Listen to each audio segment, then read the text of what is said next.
PlayStation unveiled its new controllers for PlayStation VR 2 in a PlayStation blog post. The next iteration of its virtual reality controls takes notes from their innovative DualSense controllers, including adaptive triggers and haptic feedback. The VR controllers sense finger touches as well without users having to physically press buttons.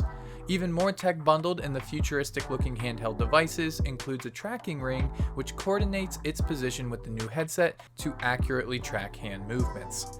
PlayStation VR 2 doesn't have a release date yet, but with the power of the PlayStation 5 behind it and these new controller features, it already looks to be miles ahead of the previous version. Disco Elysium, the positively received detective RPG from developers ZAUM, is getting a new version called The Final Cut that will be a free update to all PC owners of the game, and is coming to the PlayStation 4 and 5 for the first time. The Final Cut will have all characters fully voice acted for deeper immersion and narrative experience. It also includes more areas, quests, and animation. On PS5, players can expect Disco Elysium The Final Cut to run at 4K and 60 frames per second. Stadia owners will also have access to the game on March 30th. However, Xbox and Switch users will have to wait an unspecified amount of time before Disco Elysium comes to their console. Dying Light 2 was originally supposed to release in the spring of 2020. However, in January of 2020, it was delayed indefinitely, and with the year anniversary of its original deadline fast approaching, fans are frustrated at the length of the delay. This was seen in tweets read by members of the development team during a recent promo for Dying Light 2, where the developers explained the difficulties of the past year and how it has affected crafting a video game.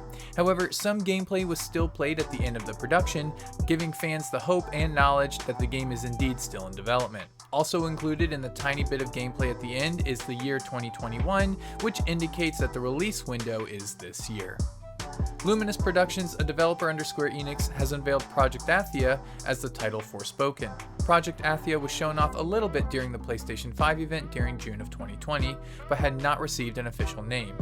Now revealed as Forspoken, the game is an open-world RPG that features protagonist Frey Holland, voiced by Ella Balinska, as an ordinary-turned-extraordinary young woman who must harness her magical powers and uncover the mysteries of the world of Athia.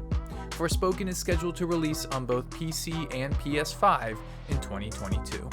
Team Ninja tweeted the release of an upscaled 4K and 60 frames per second version of Ninja Gaiden Sigma, Sigma 2, and Razor's Edge, all bundled into what they are calling the Master Collection.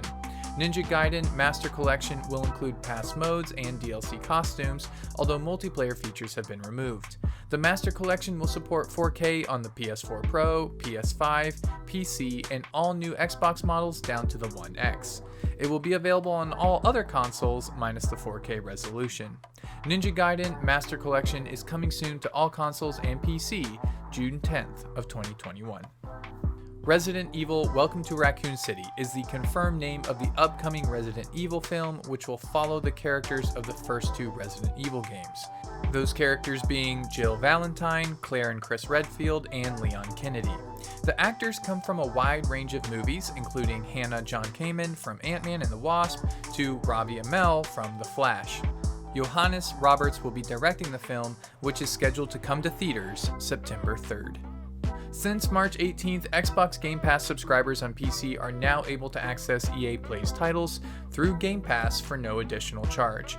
Some of these include Star Wars Squadrons, Need for Speed Heat, Jedi Fallen Order, and Titanfall 2, amongst many others. Game Pass continues to grow its partners and impressive library, which boasts hundreds of titles, adding EA's hits to the roster soon after they made many of Bethesda's titles available. Game Pass subscribers will have a hard time catching up at the rate of which Xbox keeps adding games.